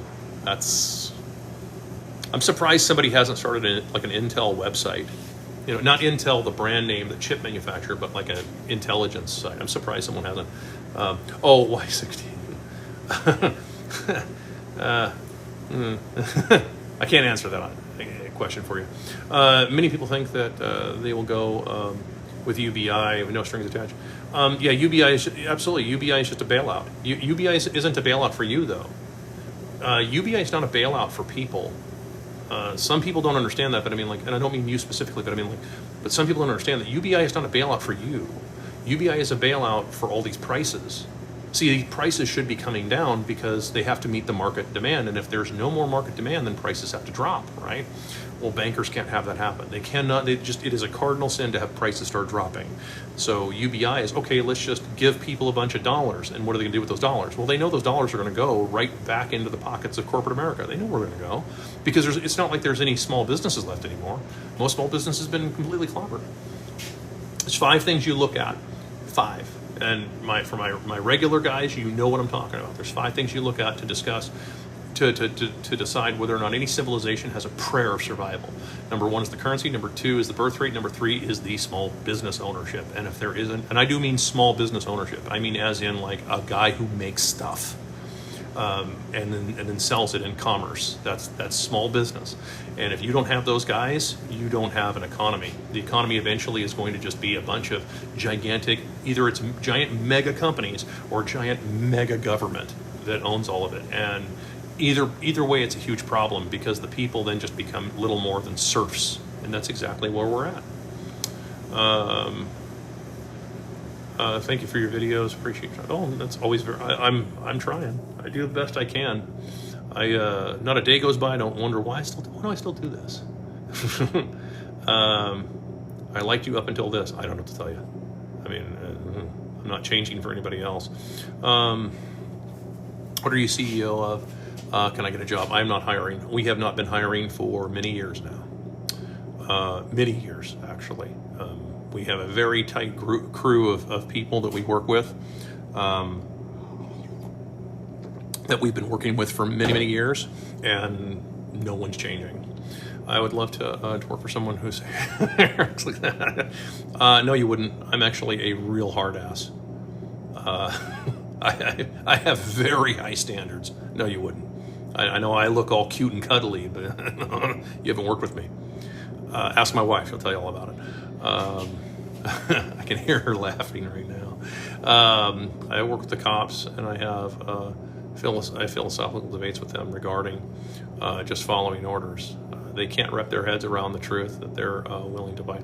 Yeah, it's just so you know, this is my opinion on that issue. They can't, and I don't mean that they're incapable. They can't allow that. See, if they allow that, then they have to look at themselves in the mirror and they have to go, oh my God, well, you know, like it's a major problem, right? Because in a lot of cases, most police, especially nowadays, have lied to themselves so much, there's no salvaging them, right? If you can lie to the world all you want, seriously, you can lie to everybody all you want, and you'll get away with it for a long time. And as long as your conscience can allow it, then you can get away with it for a very, very long time. But as soon as you have lied to yourself and convinced yourself, yourself in the mirror of all of this, that you believe all that crap, you're done. There's no coming back. There's no saving you from that. And a lot of cops have gotten to that point where they really, truly believe all this stuff, that they believe that everything that they're, rather than actually thinking critically about their situation. So, will Musk and Trump attack working and middle class rights with government cuts? I don't know how they would attack rights. Do I think that these people are going to get rid of any laws? No, not on a bet. None of the gun laws are going away. None. The Republican-controlled House, Senate, and POTUS. None of those laws are going away. In fact, and then there's not going to be any spending cuts. There will never be spending cuts, because if you start cutting spending, you end up cutting the money that needs to flow in the so-called fake economy. We have to keep all this fake nonsense propped up. No different than China. We are no different than China in that regard. Build a city that nobody lives in. Right. I mean, I don't know if any of you guys remember this about 6-8 months ago or something. There was that whole thing where it's like where Trump was going about, hey, we're going to build 10 cities to nowhere. There's no money to do any of that. There's, and everybody I know is trying to leave cities. So why would you build a bunch of cities? And like, no one's going to be able to afford to live in any of that stuff. And of course, how do you own anything if it's a city built by the government? You don't own anything. This is the problem. Remember, ownership, number 4 on the list is property ownership. And if you lose all your property owners, then there's really no reason to keep doing a lot of this kind of stuff. It really creates a lot of problems, man. I mean, it really is. I don't deify the founders of our country, not at all. They were men, they were fallible, vicious, horrible men, just like anybody else. But they did have a few good ideas, and one of those good ideas was the idea of leaving people alone and letting them just own their property and just not say anything about it. And before anybody out there chimes in with slavery, keep this in mind. Something like I don't think it was like even 4% of people even owned a slave. That means that 96% of people did not. They worked in their own fields. They picked their own cotton. So that's just reality. They did their own stuff. They raised their own cattle. They woke up in the morning and tended to their own goats and cows and on and on. Like, I mean, they did all that stuff. Like, this is just reality. but I don't think that they're going to really go after necessarily any rights with cuts, but I don't know what kind of rights that are being propped up with cuts. Rights don't, by definition, require any money. Thoughts on UBI? I think yeah, and I think I just covered the UBI thing. UBI is a bailout for prices. It's just a bailout to keep prices high. That's all it is. All these big companies that they need to bring their prices down. Okay, all the landlord bros out there that want to get $3,800 a month for a 322 house. That's not realistic. Incomes don't support that. But if they give UBI, everybody gets $2,000 a month in UBI, well then they don't have to bring the prices down. They can leave their prices where they are, and it just gives this illusion of everything always up. I mean, it's why you'll always see, orange internet money always go up. It will always go up because debt will always increase, and because the government will not stop spending. They will not stop spending. They will never cut the budget, and people won't stop borrowing, and people won't stop leveraging, and on and on and on. It's just how it works. Most LDOs are unable to see moral and ethical violation. Yeah, I know they can't see. It's one of the things that I've gotten. I love posing this question. I'm not a philosopher, but let's say you have a guy who runs into a store, an armed robber, and he robs the store, right, with at gunpoint, and then he runs off and he doesn't get caught. And by contrast, another guy does the exact same thing, runs in there, armed robber, robs the place, and he goes out and he gets caught, and he gets run through the system. He's branded a felon, and on and on, right? Which one of these guys is more moral? Yeah, I mean, see, because for most people, the Second Amendment should apply to anybody except felons. Okay, but what about people who committed felonies who were never caught? Yeah, see, they don't have an answer for that. And they don't have an answer for it because it's just not possible for them to answer, because they would have to actually, once again, go look in the mirror and be honest with themselves. And that's asking a lot. People gotta do, they gotta be willing to actually think this stuff through and not have somebody do the thinking for them. That's a tricky one. If I'm selling anything, if there's anything that I'm selling you thinking for yourself. That's what I'm selling. If there's anything that I want, that's what I want. I want you, all people, to start thinking for themselves and stop letting corporate America, stop letting teachers, stop letting your parents, stop letting government, stop letting bankers, especially bankers, do your thinking for you. That's what I want. If I'm selling anything, that's what I'm selling. Thank you. You're welcome. UBI is another way for them to spend down our civilization. Yeah, that's exactly right. It demoralizes people who save. It demoralizes people who save and who work and who are trying to actually play an honest game. That's the truth. It demoralizes them completely. What's up? I don't know. What's up? Steel factories are... come on. Doggone it, that looked like a good question too. Hold on, let me see if I can find it. Steel factories are looking... they've been hitting us with ads like crazy. Yeah, I mean, hey, if the steel factories are actually hiring and the wages are competitive and they're doing well, it's not a bad.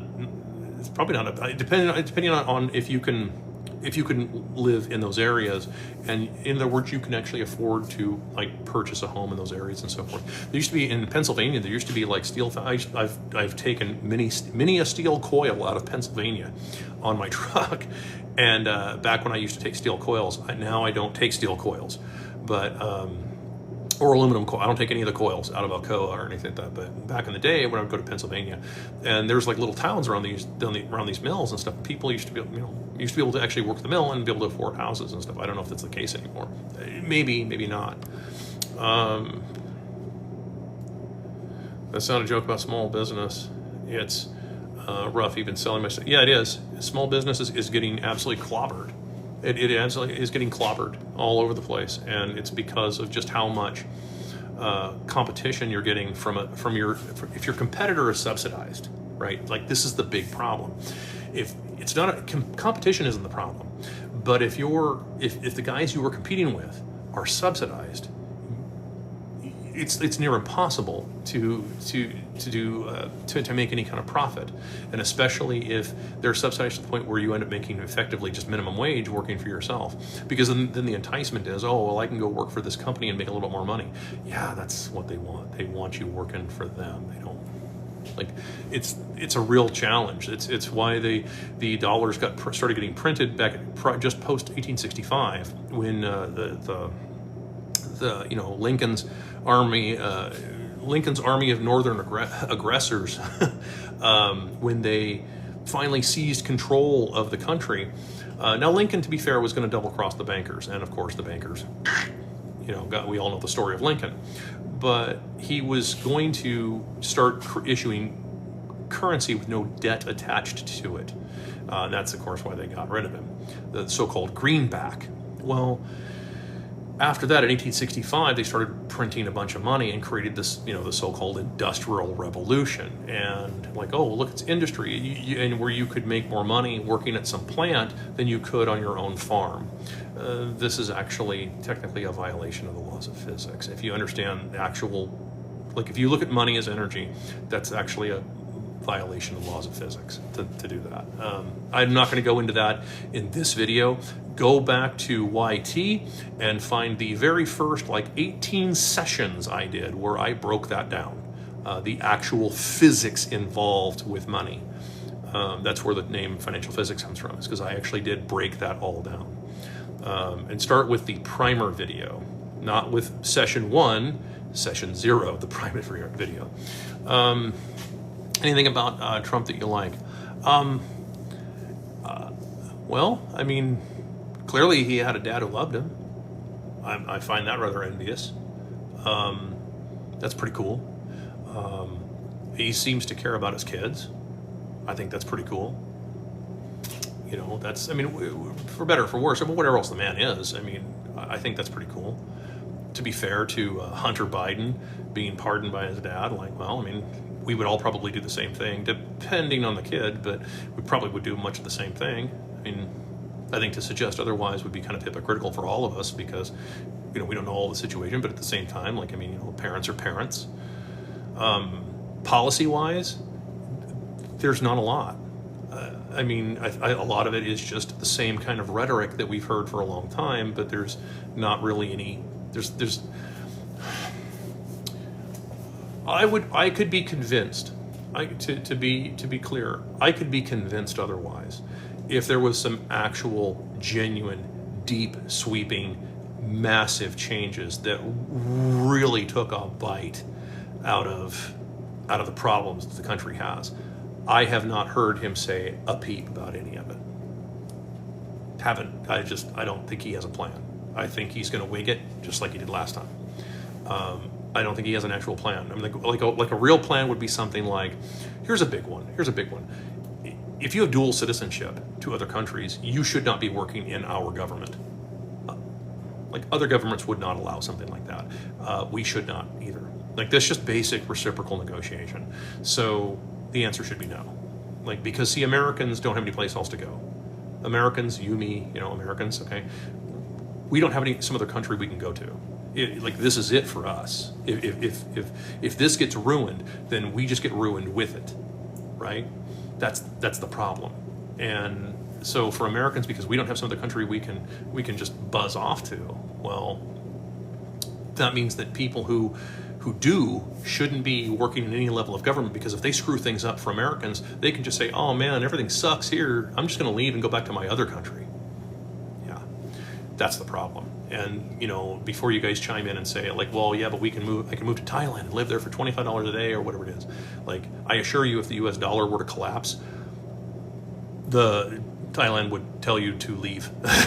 They would say, hey, it's been real, but you got to get up out of here, because we want you to be a net benefit to our economy. What's an economy? People. That's it. So we want you to be a net benefit to our people. In other words, we want you to give our people money. But if you don't have any money to give us, get out. That's reality. It's just a fact. Constitutional republic, yes. If only. if only, right? A republic, if you can keep it, right? I hear so many things about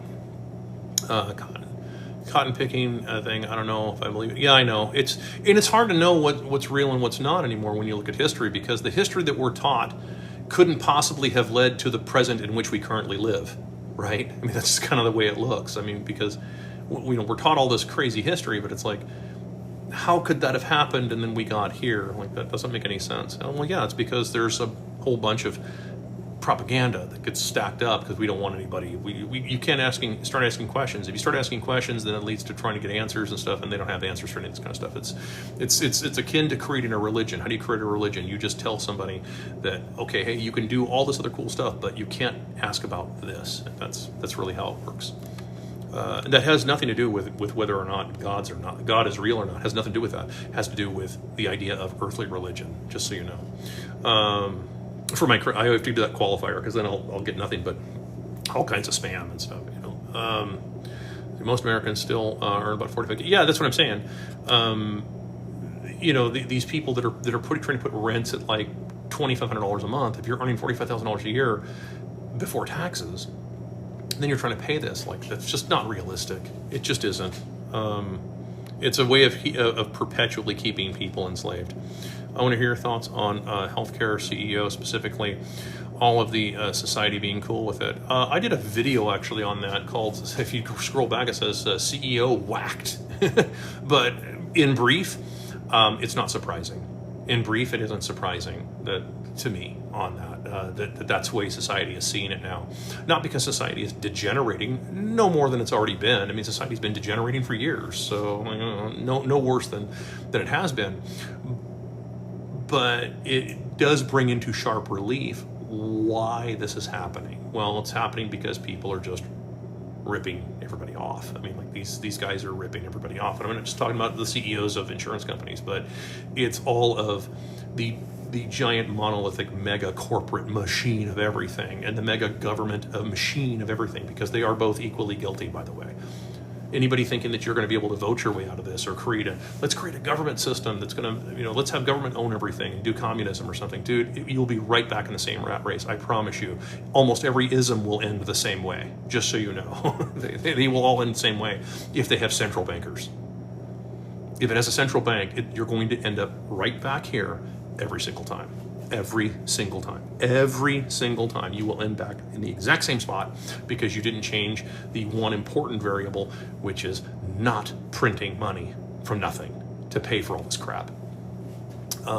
So yeah, I mean, these giant Ponzi schemes that these guys have been running, which is exactly what they've been doing, denying claims and so on. Like, none of this is surprising to me. None of it. And, I mean, and society is going to be cool with it, because you're hitting a nerve. So many people, my wife included, lost her mother because of this kind of crap. I mean, just the way that it was all treated. Like, this is exactly right, because they can't afford to do this. There's no way that, speaking specifically about health insurance, I'll touch on this again. Health insurance companies, they're called managed care. They're not actually insurance. Health insurance companies cannot mathematically deliver on all the promises they made everybody. If everybody came in and said, hey, I have this problem and I've paid this much money in premiums, you need to pay X amount of money for all of this care, there is not anywhere near enough money. Not even by probably a 10th to do any of that. Probably not even a 50th of the amount of money that it takes to do that. They are riding it's a scam. It's a scam. That's all it is. It's just a scam. It's give us money, and then, rather than you pay for your doctor, we're going to pay for your doctor, but we're going to take a cut, as opposed to you just negotiating with your doctor. Look up Oklahoma Surgery, or Surgery Center of Oklahoma, for example. They do everything on cash. They have a regular menu price. If you need to have an appendectomy, I want to say it's like $3,200. That's it. You just pay that, and you're done. I don't think it's that much money, actually. It's probably not even that. It's like $2,200. But I mean, like, my point is that, like, it's just a flat rate, and there's no government involved. There's no insurance companies involved. There's nothing. There's no middlemen. The more middlemen you take out, the cheaper things get, and the more middlemen you put in the middle of that, well, the more expensive it's going to get. Especially when you have a bunch of people. Remember, every time all those people who work in the insurance industry, they all want to make $100,000 a year. they want the same things you guys want, right? They want to make a bunch of money and everything. Well, where's that money coming from? It comes from the insurance premiums, and it comes from the not paying out claims. I mean, it's just reality. Same thing with the shareholders. Shareholders all want to make a bunch of money off their 401k, which probably has United Healthcare in it. They want to make a bunch of money off of it, but they don't want to pay. It's just madness. Make sense? So let's see here. Come on. Scroll. Let's see here. What's the difference between Bitcoin XRP? I don't know enough about the other coins. I just don't. As far as still a lot of debate here on XRP, CBDC. Again, remember, any CBDCs are just, as far as I'm concerned, they're no different than the dollar. They're just conjured from nothing. Dogecoin comes to mind also. It says right on their website they'll just create as much coin as they need to. Are you a homeowner? Yes and no. Depends on how I answer that question. Largely because I do leverage the corporate and LLC stuff to defend myself. Not because I like that necessarily, that idea, but because it is a reality we have to deal with nowadays. You have to deal with a lot of predators out there. I'm not talking about the coyotes. I'm talking about the, banker predators and so forth, and people that want to sue you and take away property and stuff. So my short answer is that I own a company that owns property. How about that? Musk and Bezos sued the Federal Labor Board. Will Federal Labor Board be cut, you think? I don't know about the case. I can't comment on it. Anything I commented would be just me, like, wild speculation, and I don't want to do that. I'm all for UBI. The system's already a scam. Why should we? Well, again, that's what I'm saying. It's just keep in mind, though, that UBI isn't going to be the magic bullet that people think it's going to be. It's not going to solve any problems. It's just going to bail out all these people who have overpaid for all these properties. It's going to bail out a bunch of rent seekers. It's going to bail out a bunch of boomers. It'll bail out a bunch of corporations. That's all it is. It's just a gigantic bailout for them. You getting to have like 6 months or so worth of bills paid before the prices go completely crazy again is just it's a serendipity. It's a temporary serendipity, but it's a serendipity that's like peeing your pants to warm your butt. It's that's kind of how it works. But I'm not saying I'm not even necessarily disagreeing with you. I would just like to see that UBI, if they're going to do UBI, do something really serious. Do a serious UBI. Do like 50 grand a month. I'm not joking. I didn't stutter. Do something serious with it. Something where people are really going to like pay off everything and flood the banks with a bunch of worthless dollars once and to be done with this nonsense once and for all. I live near Dorna, Pennsylvania. The zinc mill explosion. I know what yeah, that's what I'm saying. The steel mills. I mean, I've been through there on many occasions and everything. It's super pretty there.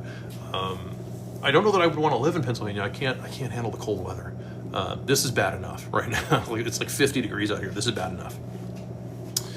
I grew up in cold climates my whole life, like super cold climates. Up in Edmonton when it's like negative 70 outside. Like, dude, I'm good. Tesla subsidized agriculture subsidized massively. Yeah, that's what I mean. All of this stuff is subsidized. I like how you say that money is energy, our entire food. Yeah, that's what I'm saying. All of it is based on that. Money is money is energy. Energy is life, etc. I mean, like, this is all very important stuff. It's just that laws of thermodynamics. Exactly. Somebody else points that out here. Laws of thermodynamics. It's exactly right. It's exactly right. I mean, like, this is once you make those connections and you really start to understand the way that it works and the way that it affects everything around you. It's a tough one too, because as soon as you see it, you can't unsee it. It's one of the first warnings I give people. It's like knowing how to do a magic trick. As soon as you know how the magician does the trick, you can't like be amazed anymore because you know exactly what they did. Well, it's the same thing with this. As soon as you really understand what money is and how it's energy and how it affects everybody, and it becomes, you just see right through everything. You see through every scam. I mean, just instantly. With a little bit of practice, you'll start seeing through every scam so quickly, because you'll just go, there's no way you can do that. I know that you can't do that. I know what you're saying. I get the idea, but there's no way you can do what you're telling. There's no way for you to keep the promise that you're trying to make to me. It's just reality. Trump calls America a democracy. So, yeah, I know. It frustrates me. Nowhere does the word democracy exist in any of our founding documents. It doesn't exist in the Constitution. Doesn't exist in any of the 50 state constitutions. The word democracy doesn't exist there, and yet I keep hearing this word getting thrown around. Democracy. It is not a democracy. That's just not reality. Democracy is mob rule in a sports code, as Doug Casey likes to point out.